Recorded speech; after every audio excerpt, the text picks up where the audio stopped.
The best option, the best thing to do is still to get up, be an adult, control your emotions, be stoic, and do the things you're supposed to do day after day. Laying in bed and doing nothing is never going to be the best option. The best option is still to go to the gym, to work hard, to run your business, to be successful. I think the universe is absolutely and utterly giving. I've never seen anybody dedicate themselves to something completely and fail. I've never seen somebody eat right, go to the gym every day, train really hard, and not be in good shape. I don't believe there's a person on the planet who pays attention, tries their best, is never lazy, is on time, works hard, has a mentor, and is giving it his all, who isn't rich. I don't believe it. I think that if you do all those things, you're rich. And if you don't have any money, you're missing one of those key elements. Now, you can fool yourself and you can fool everyone else and you can pretend you're doing them. But if you're truly honest with yourself, am I finding people who are trying to teach me what I want to know? And am I trying? And the answer is fucking no every time. Feeling depressed is real. Depression as a disease, I do not subscribe to. The idea, I believe, that if you feel depressed, something is depressing you. And you should try your best to fix it. You should take control of your life and do your best. The idea, but they don't say that. They don't talk that. They say depression like it's this magic thing that comes out the sky and it gets in your brain. You're sad no matter what. There's nothing you can do about it. And you need to only take pills. And I think that's a very bad way to look at the world. And that's a bad idea to subscribe to. And if you start to feel depressed, let's say your girl leaves you and you start to feel depressed, but you believe in the idea of depression, you're now going to start diagnosing yourself as clinically depressed, self-hypnosing yourself into hypnotizing yourself into being clinically depressed. And it's amazing how you can speak things into existence. I cannot become depressed because I don't believe in it. So it doesn't matter. We're talking about the different positions on the chessboard. But if the rules of the game remain the same, regardless of the position you're still trying to win, you still have to do the same things. So does it even matter at this point? If you come along and say he's depressed because of X and he's depressed because of Y and he's depressed because of Z, and the answer to all of them is still the same thing, then I don't give a fuck why you're depressed. All I know, what I will state as a matter of fact, is this world is hyper competitive, especially as a man. Most men are walking through life and they don't realize that it's constant competition. I was driving here. Even as I was driving here, I was looking out the window and I was looking at all these people just walking around. One of them had a fucking croissant. One of them was dressed like a dickhead because it's London. He thinks he looks cool. That's a fucking moron. We've all seen them. Yeah, moron. Some of the dude just talking shit on the phone. Some of the guy with headphones in, waiting to be fucking murdered, wouldn't even hear it coming. And all these NPCs, I'm just looking at them going, do they realize they're in endless, constant competition? Every single pound they want, someone else wants. Every single girl they want, someone else wants. There are people like me out here. I will destroy, you could get all 30 of them in a room and I will sit by myself and absolutely annihilate them in any single metric. And they're just sitting there just fucking floundering and wandering through life unaware of how competitive the world is. Well, and whinging how unfair it is. And how unfair it is. And this is my point. If the world is truly that competitive, you do not have time to be depressed because it's a non-competitive mind state. You could be depressed for X, Y, Z, whatever. I'm not depressed. And I want the money you want, and I want the girl you want, and I want the status you want, and the car you want, and the house you want. And I'm going to get it, and you're fucking not. I truthfully believe that the universe is a very giving place. And I don't want to sound, airy-fairy, but I truthfully believe that the universe is a giving place, and that if you actually really want something, how much you want is how much you're prepared to sacrifice. So if you want $500,000 a year, you can definitely make that. And that level of stress you'll absorb for that money and the amount of headache you'll go through, if that's the amount you're prepared to accept for a happy life, you'll have it. I think that you have to pre-decide, right? So even my level of wealth comes with enormous stress. Governments are after me. Like most people are not mentally prepared for the bullshit I go through. So the number one factor that's going to decide how successful you are as a person is your ability to absorb stress, your stress level. The better you are at dealing with stress, the more problems you can fix, the more money you're going to make. So you have to decide where on that scale, because you could just be homeless and have no stress. Right? You could be a brokey and be on the dole and just, I'm broke, but nothing really troubles me. So you have to decide on that level where you want, how much stress you can possibly absorb as a man. And then if you truly want that level, you're going to get it. I believe any man can make anything they want, depending. Any one of you here, I have no idea how much money you're making, but if you were to say, you know what, I'm throwing away my relationship, I'm throwing away my social life, and I'm going ham, I'm going nuts, and I don't care what they do to me, I'm going to go and I'm going to make it. You'd make a bunch of money, but there's a bunch of garbage that comes with it. So you have to decide, right? I sit here as a billionaire, and I sit and say, I will teach you how to make money online. Anybody, 18 modern wealth creation methods. It's $49 a month, and I will teach you. And people will sit there in their brutal arrogance as a brokey with no money and go, yeah, but can he really teach me? I have everything you've ever fucking dreamed of. I have all the money. You have nothing. And you're so arrogant that you believe you know more than me, or that you can do it without me, or that I don't know how to teach you. The arrogance of people is truly mind-bending. If you know so much, why are you broke? You obviously don't know. If I want to learn how to box, I wouldn't walk into a boxing gym, find a guy who can box and go, yeah, not bad, but can he really punch? Like, this is how people think when it comes to money. You guys are all successful enough. You can sit there and say, look, I do X, Y, Z. I have X, Y, Z. You don't have it. So do you want to learn how to play piano from the piano teacher, or do you want to sit there as an arrogant brokey? Most people are brutally arrogant, and you can sit there and you can try and help them, and they're just so arrogant. They think, oh, I can do it myself, or I'll work it out myself. I don't need help. And it's arrogance, and it keeps them at the bottom. Everything great that's happened to me in my life, someone taught me. I had a kickboxing coach. My dad was my chess coach. You get taught things. To sit there and think you're too good to learn. Well, this is the problem. Most people are broke. Most people are broke because they're arrogant, bro. It's the truth. It's nothing to do with how stupid they are. They're just arrogant people. So if you love your family and you love your last name and you're proud of yourself, then you have a duty to be massively, monumentally successful, to show homage to your ancestors. I find it amazing. There are people out here today who are going to sit and say, oh, I'm sad. I'm too depressed. I don't want to work hard. Do you understand that only 200 years ago, there were peasants out working a field, starving, surviving the Black Death, surviving the plague, struggling to exist just to reproduce, so that 200 years later, you can be the end of their bloodline, for you to sit on your ass and do fucking nothing. Like, you're a fuck up. You're fucking up your entire bloodline of your entire ancestry. You owe these people things. They went through hell for you to exist. You have a debt. You have a duty to pay. You have to be the best possible version of yourself. And the same to God. God loves people who try. God loves people who work hard. It's amazing if you try your very best all the time, what God will give you. He'll give it to you, anything you want, if you actually try. Not convincing yourself you try, actually try. They're different things. But yeah, I was instilled with this because from a young age, my dad said, you're a Tate, and Tates are the greatest people on the face of the planet. And there's gonna be a day I'm not here anymore, and they're gonna talk about me because of how fantastic you are. So go do your fucking job. I said, yes, sir. And here I am. One of the most terrifying, but also gratifying things of life as a man is that we're all born relatively valueless. I don't think women are born that way. A woman, if she's born, especially if she's attractive, has an innate value. People just want her no matter what. But as a man, if you're not an important man, nobody gives a fuck about you, and they're never going to care. So you have to build yourself from the ground up, and that's scary for a lot of people, but it's also a massive opportunity. You can decide if you want to be a famous musician or a nice sensitive poet or a painter or a kickboxing world champion or a businessman. You get to decide on all the different characters in the video game. You can choose, who do I want to be? And then if you actually try, you can become it. Isn't that amazing? You can wake up and go, you know what? I want to be this kind of guy. I knew who I wanted to be. I wanted to be the dude pulling up in the Lambo, 3 a.m, gets out. Everyone's like, who is this big, strong, rich dude? I wanted to be that man. So I became it. And if you don't want that, if you want to go be a musician and play guitar and get a bunch of chicks and chill in Bali and smoke weed, whatever, go, you can choose your character and build it. The problem is as well, it's difficult because the way that humans work and the way that we've evolved as a species is that we don't really learn lessons unless they're learned the hard way. Yeah. I believe that unless a lesson is taught the hard way, you're not going to learn it. You can have so many near misses and people won't learn their lesson. Bro, you must know a guy who goes out there, nearly crashes his car, doesn't slow his ass down till he wrecks it. Yeah. Like, this is how people are, right? So you need that pain for the lesson to sting enough to really genuinely go inside of your mind. And it's the same with everything. It's the same with driving a car or business. Truthfully, if you want to learn a lesson about business, you're going to have to suffer at some point, right? So we always say that most people are not successful with their first companies, X, Y, Z, blah, blah, blah. I get that. The truth is, there's a lot of people that make a lot of money with their first company, but they just spunk it, act an idiot, and it all blows up in their face. And that's how you get the discipline on your fourth company, that when you have 3 million in the bank, you just leave it there. You know, and don't be done with it. So you need to go through some pain. You need to experience some negative things. You need to have to a degree some trauma to really even learn any lessons. So that you make sure it doesn't happen again. I really think that humans are stupid enough to only learn the hard way. That's kind of how it works. The saying, if you know what you have, you ain't got much. That is completely. Yeah. I don't have a clue how much money. When I was broke, I knew exactly how much money I had. I had 117 pounds in the NatWest, and that was it.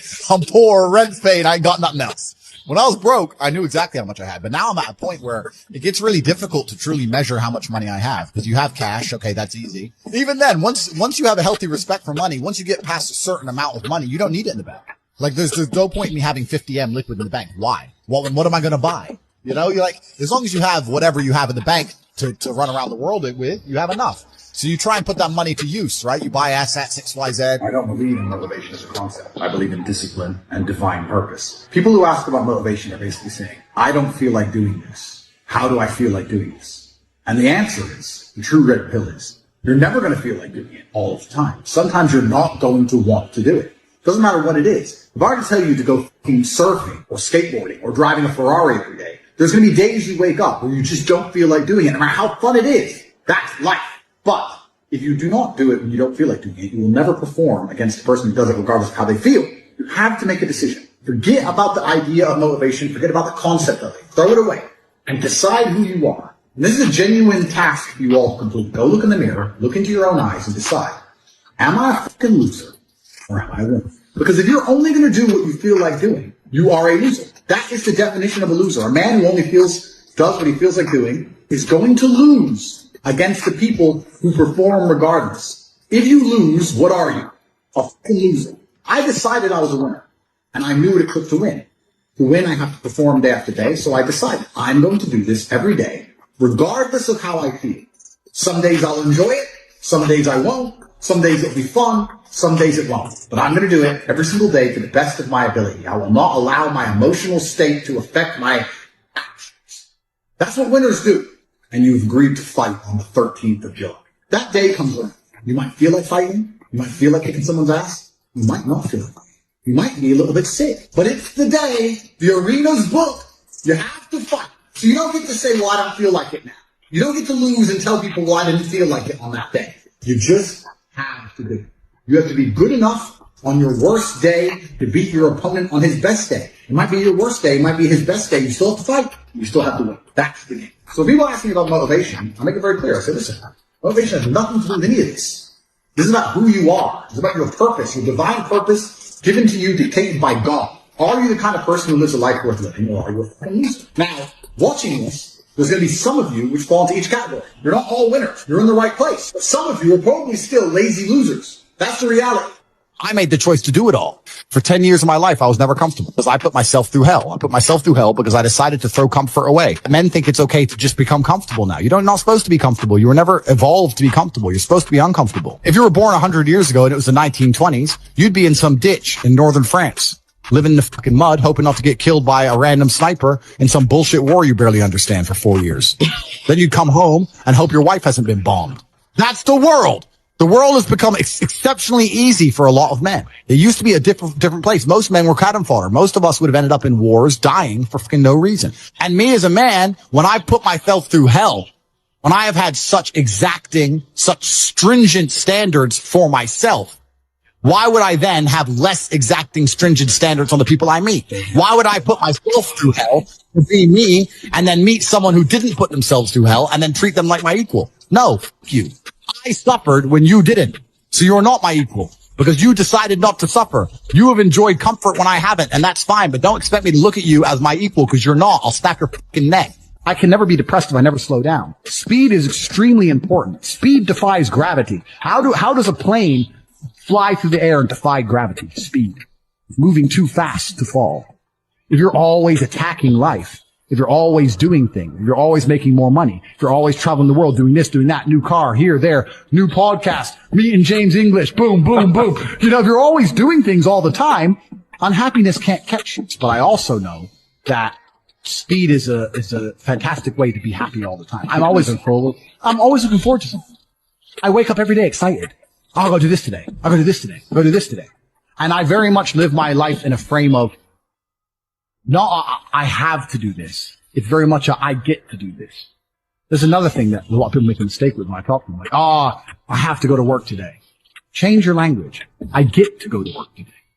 Imagine you had no job. It'd be worse, right? Because otherwise you'd be working. So you get to go to work. I have to fix the car. At least you have a car.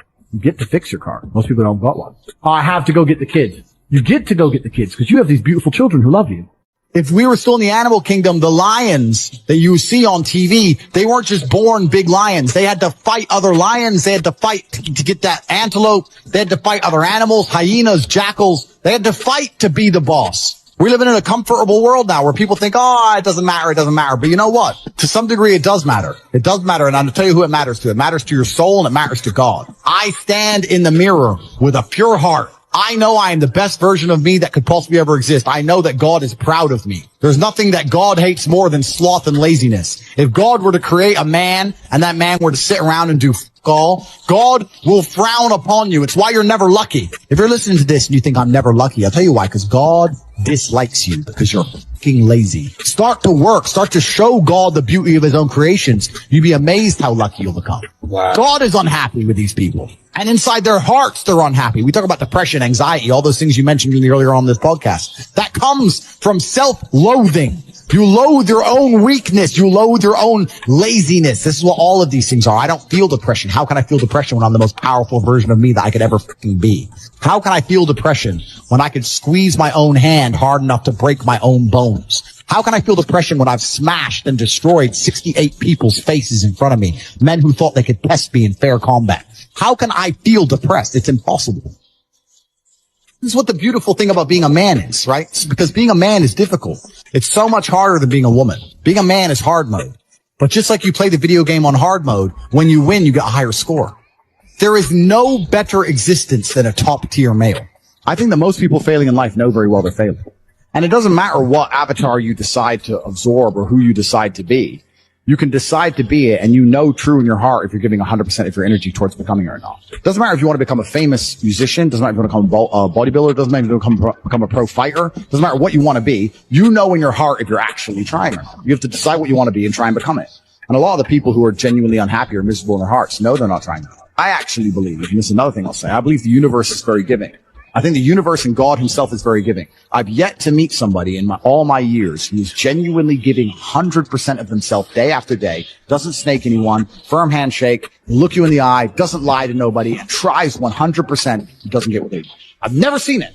Every single person who doesn't have what they want, there's something in their story that doesn't quite add up. I've yet to see some guy have you ever seen a guy who eats right, who trains his ass off, and never misses a gym session, ever, not grow? It's just, that's the way the universe works, right? So if you're truly about it, and you're truly trying your absolute best, you're going to do it. And that's what I believe. I believe the universe is extremely giving. So when I meet somebody and they go, I really wanted this and I don't have it, I say, you didn't really want it.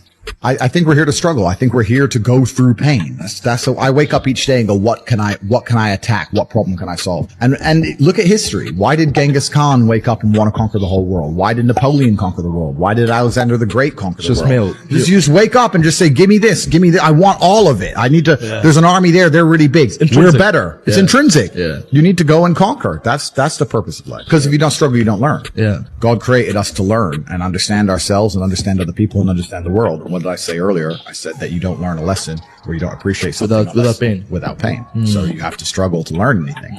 There's only two ways to learn things, the hard way or the harder way. If you're smart, you can learn the hard way. But in my experience, 99% of the planet only learn the hardest possible way. If the lesson's even 85% effective, they'll make the same mistake. It's only when they completely decimate and destroy an element of their life that they sit there and go, oops, now I get it. No. That's how it goes. How much money you make. If you're a bad person, you're not going to feel happy. I don't care how much money you make. If you snake people or lie to people or do bad to people, you're never going to feel happy true deep in your heart. True in your heart, we're intrinsically designed to do right and do good. And that's something that God gave us. And when you have that, you understand that that's more important than anything else. So these people who are up here promoting degeneracy, saying, take Percocets and fangirls and drink vodka and you're going to be, going to be great. I drink. I'm not saying I don't drink, but that's not my message, right? Yeah. And those people are never truly happy, and they're trying to purport that and convince people to do the same, so that the whole populace is never truly happy. And like I said, now we go in circles. We've already discussed why they don't want us to be happy. Exactly, so that's why. And you want to feel content and you want to feel stable inside of yourself. You need to live true to God. And I'm not saying you can't drink a little bit of alcohol or not party or not have a little bit of fun, but you have to be a good person. You have to balance life. You have to balance life. You have to be a good person overall. I know I'm a good person. And when the Matrix is trying to convince the world that I'm not, that just proves even further that I'm a good person. The world we now live in today, when the mass media machine is trying to tell you somebody is evil, you can know pretty well that person is probably good. Yeah. And vice versa. Like, there's a reason they are trying so hard to convince people to ignore their own ears. People listen to my message and go, that's a positive message. And the media, the shame's going, no, it's not positive. He's bad. They're trying to brainwash you. I don't believe in the societal paradigms in which they have tried to construct this idea of happiness. I don't believe or subscribe to the way that happy and sad is currently understood by the masses of the population. I think if you are anything less than absolutely distraught you are happy. You're a version of happy. It's like saying gray is a version of black, right? No matter how light the gray is, you can still call it a version of black. And unless you've gone through an event, which hopefully doesn't happen too often, like the passing of a family member or something that's truly destructive and detrimental to your mindset, besides these events, which hopefully only happen a few times in your life, you should be happy. If you're not crying or paralyzed in silence due to the absolute magnitude of a detrimental circumstance or the absolute magnitude of a negative event, then you are a version of happy. So I am always happy is the short answer. I don't believe in not being happy. I don't believe in not saying to myself I'm happy. I'm always a version of happy. And this idea of chasing happiness and always being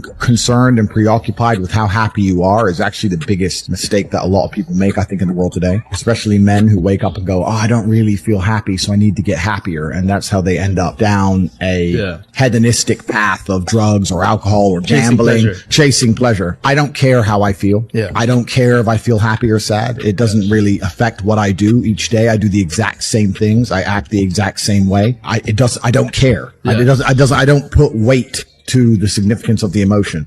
So I always consider myself a happy person, but if I woke up and I was slightly less happy one day than another, it wouldn't affect anything I do and I wouldn't put any relevance to it. I'm human and that's life. And so am I any happier now that I have hundreds of millions of dollars than before I was broke? But I was never unhappy. I'm the same state that I was then that I am now. I have work to do and I will do it. It's as simple as that. Well, also there's no light without dark and there's no joy without pain. You can't have a rainbow without a little rain. Exactly. And no matter how hard you chase pleasure and happiness, there's going to be dips and troughs in between. There's going to be come downs and downtrends. And you're going to have the juxtaposition between that time you were laughing your head off and acting giddish like a child and the time that you feel depressed as such. And I think it's much better to just adopt a very disciplined, stoic mindset. I'm always the same base level of happy regardless.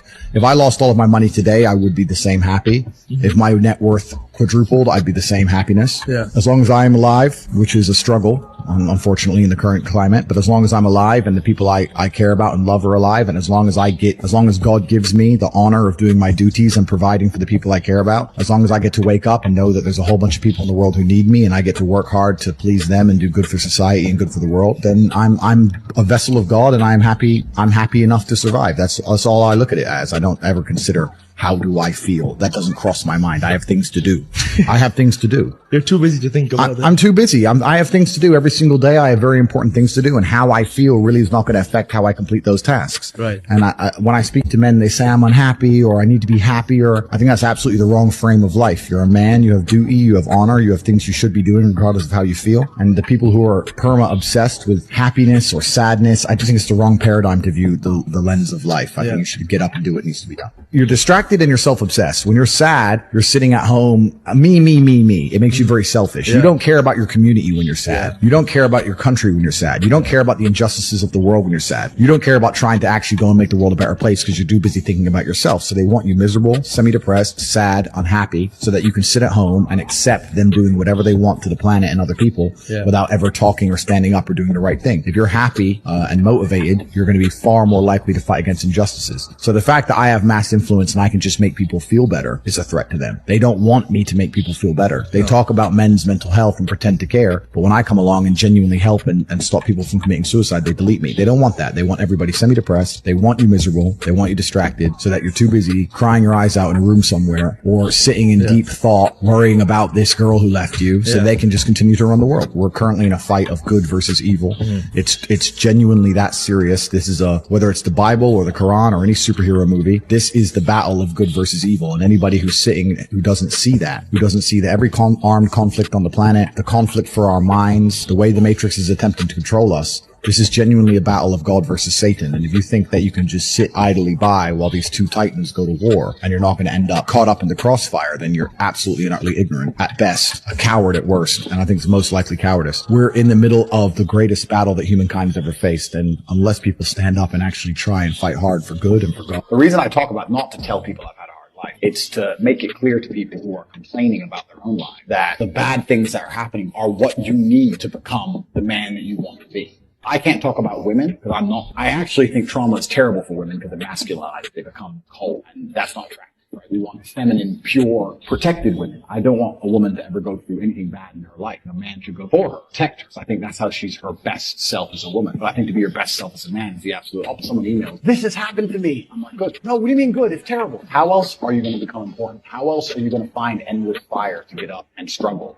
in the face of the competition that's out here? How else are you're going to do all that with a nice, cushy life? If any man's honest with himself, think about the biggest transformative stages in your life. Think about the times you got the most work done. It was a bad part of your life. You were heartbroken, or, you lost a house, or broke, or whatever. That's when you did shit. When everything was fine, when the woman's still sucking, the mortgage is paid, dinner's on time, it's kind of doop-de-doop-de-doo, little by little, doing a little bit of work, a little bit of relax. But the big events come from trauma. This is it. So it's a cheat code to climb the mountain. So when I get a message from whoever, my wife left me, I'm devastated. I understand. I completely understand how hard it can be to lose a woman that you've given your entire life, and you've done so many nice things. And then because of one thing you did, her innate and absolutely insane level of ungratefulness has turned her bitter, and she now talks to you like she hates you over one thing you've done after thousands of efforts showing how dedicated you are to her. And even now that you're prepared to die for her, she doesn't give a shit about. I understand that pain. And my answer is good. It's still good. Now, take all of that pain, put it in email, and then you're going to become the kind of person. Why does it have to be quick? Why does it have to be easy? Why do you think life is all quick and easy? Why can't it be hard and difficult? Why can't you suffer? Because suffering is what gives it value. If everyone had a six-pack and it was quick and easy, then it wouldn't be valuable, would it? If everyone walked around with a six-pack and they got it easily, no one would give it to you. The whole point is that it's difficult to get. Value is linked to difficulty. If you want something that is valuable, you need something which is difficult to obtain. You shouldn't be thinking about quick and easy. You should be thinking about hard, suffering, pain, going through it. That's what you should be thinking about. This is going to be hard, but I'm going to do it anyway. Because when it is done, then everyone's going to know that I went through something difficult. Nobody, absolutely nobody, gives a fuck about you as much as you're going to have to do. Nobody cares about you as much as they need to care to fix your life. But nobody is going to come to your bed, drag you out of bed, drag you to a job, force you to work hard. You are never going to have any of the things you want if you do not get them yourself. The only person who's going to make me happy and live a life that I want to live is me. Nobody's going to do it for me. People say, Tate, what motivates you? And I find that I think that's a stupid question. I was a 4-time kickboxing world champion. For 12 years, I trained 5 hours a day, 6 days a week. And I was motivated to train only about 25% of the time. The rest of the time I went because I am disciplined. If I wake up and I'm unhappy, I will do the exact same things as if I am. I will go to the gym the same. I will work the same. How I feel has no impact on how I live my life.